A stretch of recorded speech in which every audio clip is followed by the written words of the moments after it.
Today we're going to listen to former CIA director John Stockwell discuss some of the methods and tactics used by the CIA back in the 70s when John was one of the CIA's top boys. John left because of his disgust at the methods and tactics in which he's going to highlight to us now. This won't be a surprise to a lot of viewers to this channel who are aware of the games at play, but some of the newbies might be quite surprised to see how the mechanism works behind the scenes. So let's have a look. There are other functions, however, some of them more legitimate than others. One is to run secret wars, the covert action that's written and talked about so much, like what's happening in Nicaragua today from Honduras. Another thing is to disseminate propaganda to influence people's minds. And this is a major function of the CIA. And unfortunately, of course, it overlaps into the gathering of information. You have contact with a journalist, you will give him true stories, you'll get information from him, you'll also give him false stories. Did you buy his confidence with true stories? You buy his confidence and set him up. We've seen this happen recently with Jack Anderson, for example, who has his intelligence sources, and he has also admitted that he's been set up by them. You know, every fifth story just simply being false. You also work on their human vulnerabilities to recruit them in a classic sense, to make them your agent so that you can control what they do, so you don't have to set them up sort of, you know, by putting one over on them. So you can say, here, plant this one next Tuesday. Can you do this with responsible reporters? Yes, the Church Committee brought it out in 1975, and then Woodward and Bernstein put an article in Rolling Stone a couple of years later.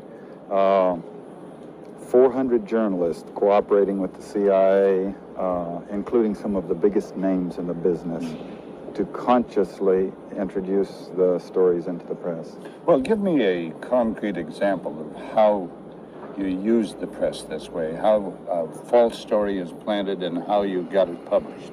Well, for example, in my war, the Angola War that I helped to manage, 1/3 of my staff was propaganda. Ironically, it's called covert action inside the CIA. Outside, that means the violent part. I had propagandists all over the world, principally in London, Kinshasa, and Zambia. We would take stories which we would write and put them in the Zambia Times, and then pull them out and send them to a journalist on our payroll in Europe. But his cover story, you see, would be that he'd gotten them from his stringer in Lusaka, who had gotten them from the Zambia Times. We had the complicity of the government of Zambia, Kenneth Kaunda, if you will, to put these false stories into his newspapers. But after that point, the journalists, Reuters and AFP, the management was not witting of it. Now, our contact man in Europe was, and we pumped just dozens of stories about Cuban atrocities, Cuban rapists.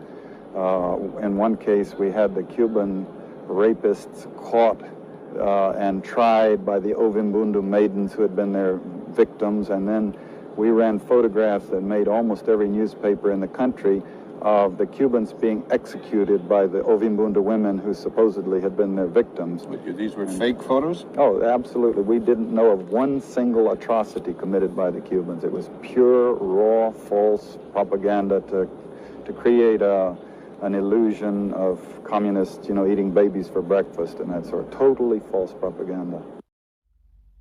Thank you, John, for highlighting that, and good on you for speaking up, mate.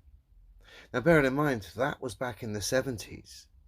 Think about how bad it is now and how much these clowns would have progressed their game with the mainstream media and technology and the algorithms, and of course a general public dumbed down by an education system which builds them up on regurgitating nonsense and patting them on the back, the results of which are the mess we're in right now. It was good to see John highlighting that, former CIA director, for any newbies who are coming to the realization that things aren't quite what they thought they were. Have a good one, everyone.